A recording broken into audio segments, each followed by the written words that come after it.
اب نا یہ میدان حشر لگ گیا، اس کا پس منظر کیا ہوگا؟ اس کا پس منظر آپ دیکھیں، سور پھونکا گیا دوسرا، تو اپنی قبروں کے اندر سے یوں لوگ نکلیں گے جس طرح آپ تیزی سے زمین سے کومبل کو نکلتے نہیں دیکھتے، چونکہ ایک قبر میں 70 ہزار لوگ دفن ہوں گے۔ آپ قبرستان کبھی اتفاق ہوا جانے کا؟ بالکل۔ آپ 10 سال بعد جائیں تو آپ کو لگتا ہے اس کی سطح یہاں سے یہاں آئی ہے، مٹی ڈل کے نیچے پتہ نہیں کتنے لوگ دفن ہوتے ہیں، ٹھیک ہے، اوپر قبروں پہ قبریں بنتی جا رہی، تو یہ سب نکلیں گے، 3 قسموں میں نکلیں۔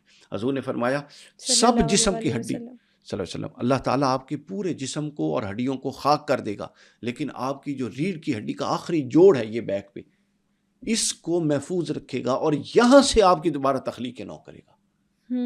ٹھیک ہو گیا۔ اور دوسرا فرمایا جب قبروں سے نکلے ہوئے تو تمہاری 3 صورتیں ہوں گی، 3 اقسام میں لوگ نکلیں گے۔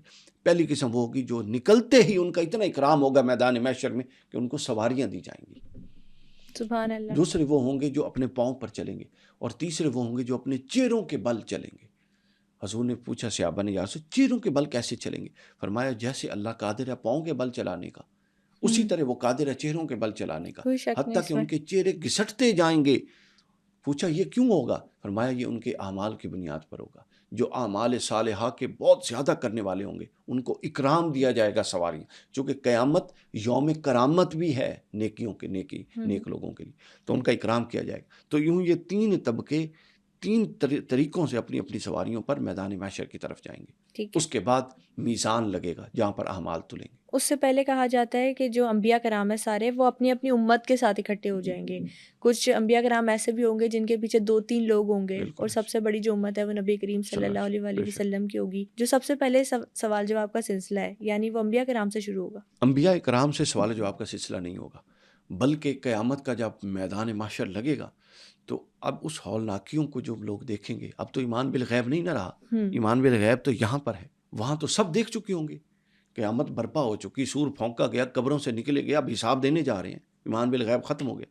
تو جو کفار ہوں گے ہر نبی کے امتی، وہ کہیں گے کہ باری تعالیٰ ہم پر تو یہ ظلم کیا جا رہا ہے، ہمارے پاس تو تیرا پیغام پہنچا ہی نہیں تھا۔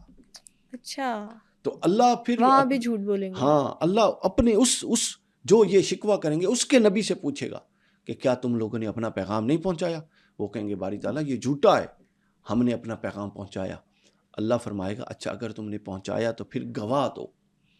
تو وہ حضور نبی اکرم صلی اللہ علیہ وسلم کو ہر نبی شہید علیکم، یہ قرآن مجید کے اندر آپ کا مرتبہ شہید ہوں گے، آپ گواہ ہیں، تو ہر نبی آپ کو بطور گواہ پیش کرے گا۔ آپ فرمائیں گے یا باری تعالیٰ یہ نبی، اللہ کا نبی، تیرا نبی درست کہتا ہے، اس نے پیغام پہنچا دیا اور اس کا یہ امتی جھوٹ بولتا ہے۔ تو حضور کی گواہی کے بعد اس نبی کی گواہی قبول کر لی جائے گی، اور اس کا مقدمہ جو اس کے امتی کا تھا وہ مقدمہ رد کر دیا جائے گا۔ پھر اس کے بعد نامہ اعمال تھمانے کا مرحلہ آئے گا، دائیں ہاتھ میں کچھ لوگوں کو تھمایا جائے گا، بائیں ہاتھ میں، یعنی آگے ہر شے کلیریفائی ہوتی جائے گی۔ جس کو دائیں ہاتھ میں تھمائے گا وہ جنتی ہوں گے، جس کو بائیں ہاتھ میں تھمایا جائے گا وہ جہنمی ہوں گے۔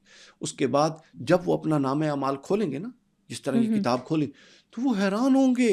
قرآن مجید کے وہ کہیں گے اس نے تو ہمارا کچھ بھی نہیں چھوڑا، اس نے تو ہمارے پلے کچھ نہیں چھوڑا، ہر شے لکھ دی ہے جو ہم سوچا کرتے تھے۔ وہ قرآن مجید کی آیت ہے نا کہ ایک ذرہ بھی ہوگا نا، وَمَن يَعْمَلْ مِثْقَالَ ذَرَّةٍ خَيْرٌ يَرَهُ وَمَن يَعْمَلْ مِثْقَالَ ذَرَّةٍ شَرٌّ يَرَهُ۔ ایک ذرہ اگر خیر ہوگی تو وہ بھی لکھی ہوئی ہوگی، اور ایک ذرہ اگر شر ہوگی تو وہ بھی لکھی ہوئی ہوگی۔ اس کے بعد کیا ہوگا؟ نام اعمال دونوں کو دے دیے گئے۔ اس کے بعد اللہ کلام کرے گا ہر ایک کے ساتھ، اور پوچھے گا کہ میں نے تو تمہیں، اب اللہ تعالیٰ کے ساتھ ہم کلام، کہ میں نے تو تمہیں نبی دیا، عقل دیا، انسان بنایا، شعور دیا، علم دیا، مال دولت دی، رشتے دیے، تم لوگوں نے کیا کیا میرے دین کے ساتھ؟ تم لوگوں نے میری معرفت کتنی حاصل کی؟ وہ جھوٹ بولیں گے۔ اللہ تعالیٰ فرمائے گا اچھا ابھی میں تم پر گواہ لاتا ہوں۔ وہ حیران ہوں گے کہ یہاں تو ہر ایک کو اپنی پڑی ہوئی، ہم پر گواہ کون آئے گا؟ اللہ تعالیٰ ان کی منہ پر سٹیمپ کر دے گا اور ان کے پورے وجود کے اعضاء کو حکم دے گا کہ اب تم کلام کرو۔ حدیث میں ہے کہ یہ ران کا گوشت کلام کرے گا، وہ کہے گا باری تعالیٰ اس نے یہ گناہ کیے، میں گواہ ہوں۔ اس کی آنکھ کلام کرے گی، کہے گی باری تعالیٰ اس نے یہ دیکھا، میں گواہ ہوں۔ اس کا کان کلام کرے گا، اس کا دل کلام کرے گا، شرمگاہ کلام کرے گی، پاؤں کلام کریں گے، وہ بتائیں گے باری تعالیٰ یہ کچھ کرتا رہا۔ تو پھر اللہ فرمائے گا کہ بتا پھر تو نے ہمارا گواہ دیکھا جو ہم تیرے خلاف لائے، ایسا گواہ جس کا تو بھی نہیں انکار کر سکتا۔ اور انسان کہے گا یہ میرے اعضاء کو کیا ہو گیا، یہ میرے خلاف بول رہے ہیں سارے کے سارے۔ تو گویا آپ کے خلاف آپ پر گواہی آپ کے اعضاء کے ذریعے لائی جائے گی. اس لیے حضور نے فرمایا جہاں زمین پر حتیٰ کہ زمین گواہی دے گی کہ باری تعالیٰ اس نے اس ٹکڑے پر میرے ساتھ گناہ کیا. حضور نے فرمایا جہاں گناہ کرو وہاں پھر توبہ یا 2 رکعت نفل پڑھو تاکہ اگر وہ تمہارے خلاف گواہی دے تو ساتھ ہی وہ تمہارے حق میں گواہی دے تو پھر اللہ اس حق کی گواہی کو قبول کر لے گا. اچھا یہاں پہ نا نامہ اعمال تک بات آ جی گئی. بالکل. پھر بات ہم سنتے ہیں کہ شفاعت کے لیے جو سب کی نظر ہے وہ نبی کریم صلی اللہ علیہ وآلہ وسلم پر ٹکی ہوگی. کہا جاتا ہے 7 لوگ ہوں گے جن پر یہ سایہ ہوگا کچھ خاص قسم کا. وہ 7 لوگ کون ہوں گے؟ دیکھیں وہ 7 لوگ بہت ساری حدیث میں بیان ہوئے ہیں. 7 لوگ وہ ہوں گے، ایماندار تاجر ہوگا جس پر اللہ کا سایہ ہوگا، عادل حکمران ہوگا جس پر اللہ کا سایہ ہوگا، صابر مومن ہوگا جس کو اللہ نے تھوڑا دیا اور وہ تھوڑے پر راضی رہا. اللہ قیامت میں فرمائے گا تو میرے دیے ہوئے تھوڑے پر راضی رہا، میں تیرے لائے ہوئے تھوڑے پر راضی. سودا ہو جائے گا. تو اس طرح 7 ایسے طبقات ہوں گے جن پر اس دن سایہ ہوگا.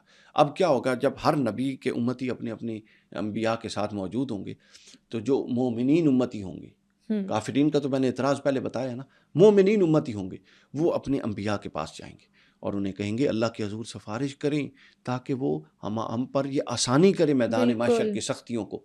تو وہ کہیں گے لیسا لا، میں یہ نہیں کر سکتا. ہر نبی وہ کہیں گے. انبیاء اب اللہ موجود ہے، انبیاء اپنے امتیوں کو دوسرے نبی کے پاس بھیجیں گے. وہ کہیں گے کہ تم نوح کے پاس چلے جاؤ، آدم کے پاس جائیں گے. سب سے پہلے حدیث ہے ترمذی کے، آدم کے پاس جائیں گے. وہ کہیں گے نوح کے پاس چلے جاؤ. حضرت نوح کہیں گے میں بھی نہیں کر سکتا. ابراہیم اللہ کے خلیل اللہ ہیں، ان کے پاس جاؤ. حضرت ابراہیم علیہ السلام کے پاس آئیں. حضرت ابراہیم کہیں گے میں بھی نہیں کر سکتا. تم حضرت موسیٰ کے پاس جاؤ، وہ کلیم اللہ ہے. حضرت موسیٰ کے پاس آئیں گے، وہ کہیں گے میں بھی نہیں کر سکتا. تم حضرت عیسیٰ کے پاس جاؤ، وہ روح اللہ ہے. حضرت عیسیٰ علیہ السلام کے پاس آئیں گے تو حضرت عیسیٰ فرمائیں گے میں بھی نہیں کر سکتا. تم محمد رسول اللہ کے پاس جاؤ، وہ حبیب اللہ ہے. جب یہ سب لوگ ہر امت کے، ہر نبی کے مومن امتی رسول اللہ کی خدمت میں پہنچیں گے کہ یا رسول اللہ، اور امت اپنی، ہماری امت بھی، حضور کی امت بھی، سب یا رسول اللہ اللہ کی بارگاہ میں عرض کیجئے کہ وہ ان معاملات کو آسان فرمائے اور ہماری شفاعت کیجیے. تو حضور فرمائیں گے انا اللہ. اس کا اردو میں ترجمہ یہ میں کھڑا ہی اسی کام کے لیے ہوں. تو حضور علیہ الصلوۃ والسلام پھر اللہ کی بارگاہ میں سفارش کریں گے اور پھر وہ مرحلہ شفاعت ہوگا. شفاعت 4 طرح کی ہوگی. پہلی شفاعت کا درجہ یہ ہے کہ اللہ فرمائے گا سرعت حسابہم، باری تعالیٰ ان کے حساب میں جلدی کر دے تاکہ یہ جو دورانیہ ہے محشر کے دن کا یہ کم ہو جائے. ٹھیک ہو پھر گیا. دوسری یہ ہوگی کہ مومنین صالحین ہوں گے، جو 70,000 لوگ ہماری امت کے ایسے ہوں گے جو بغیر حساب کتاب کے باطن اتنے صاف ہوں گے وہ جنت میں چلے جائیں گے. میزان لگے گا اور اعمال تلیں گے. اس میں پھر کچھ لوگ ایسے ہوں گے جن کا نامہ عمل کم ہوگا اور ان کا جہنم میں جانے کا فیصلہ ہو رہا ہوگا. حضور علیہ الصلوۃ والسلام پہنچ جائیں گے اور میزان پر سے لے کر ان کو جنت میں چلے جائیں گے. جنہوں نے ابھی جہنم میں جانا تھا ان کی شفاعت ہو جائے گی. پھر چوتھا مرحلہ وہ ہوگا جو لوگ جہنم میں چلے جائیں گے، حضور پیچھے جائیں گے اور اللہ کو بھی پتہ ہے میرے محبوب نے آنا ہے. تو اللہ جہنم کو کہے گا کیا جہنم ان لوگوں کا پاؤں صرف جلانا، ان کے چہرے کو نہیں جلانا، چونکہ میرے محبوب نے آنا ہے، پہچاننے میں مشکل نہ ہو. تو جہنم ان کے پاؤں جلائے گی. تو پھر جو پہنچ گئے حضور ان کے پیچھے چلے جائیں گے، ان کو جہنم سے نکالیں گے اور واپس آ کے پھر سجدے میں گر جائیں گے. اللہ فرمائے گا ارفع راسک سل توتا وشفا تشفا، سر اٹھائیے سوال کیجیے آپ کا سوال سنا جائے گا، شفاعت کیجیے آپ کی شفاعت قبول کی جائے گی. آپ فرمائیں گے رب امتی امتی، میری امت میری امت. اللہ فرمائے گا جائیے جس کے دل میں اتنا ایمان ہے لے آئیے، جس کے دل میں اتنا ایمان، حتیٰ کہ حضور آئیں گے نکالتے رہیں گے پھر سجدے میں گر جائیں گے. اللہ فرمائے گا جائیے جس کے دل میں ایک رائی کے دانے کے برابر ایمان ہے اس کو بھی جہنم میں نکال کے لے آئیے.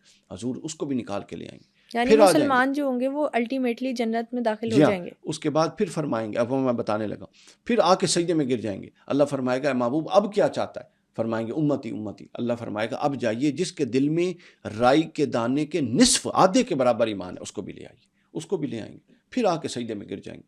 اللہ فرمائے گا محبوب اب کیا چاہتا ہے؟ حضور فرمائیں گے امتی امتی. اللہ فرمائے گا اے محبوب جائیے اور جس نے اپنی زندگی میں شرک نہیں کیا، ایک دفعہ کلمہ طیبہ پڑھا تھا، جتنا بھی گناہ گار تھا اس کو نکال کے لے آئیے. تو بحث صرف وہ شخص جو شرک میں مبتلا ہوگا، شرک نما چیزوں میں. اس لیے اللہ کی توحید پر کامل اعتماد اور اللہ کو وحدہ لا شریک سمجھنا اور کسی کو قوتوں میں اللہ کا شریک نہ سمجھنا یہ بڑا ضروری تصور ہے، چونکہ الٹیمیٹلی آپ کی نجات اس پر ہونی. تو حضور سارے مومن، حتیٰ کہ جب آخری چنک کو لے کے حضور واپس آ رہے ہوں گے نا، تو داروغہ جہنم مالک جو جہنم کے مالک وہ کہیں گے محمد صلی اللہ علیہ وسلم آپ نے تو اپنا کوئی بندہ اللہ کے عذاب کے لیے پیچھے چھوڑا ہی نہیں ہے جہنم. مطلب یہ کنورسیشن ہوگی.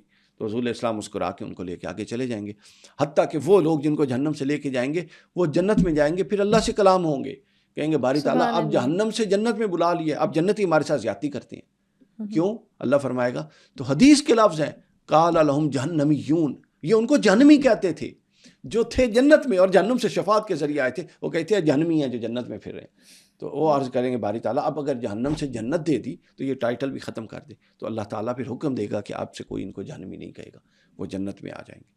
یوں کر کے یہ پورا مرحلہ شفاعت رسول اللہ صلی اللہ علیہ وسلم کی جو شان کریمی ہے اس کا اظہار ہوگا قیامت کے دن، اور قیامت کے دن آپ کے مقام میں منصب نبوت اور مقام محمود اور مقام شفاعت کا اظہار ہو جائے گا سب کے سامنے۔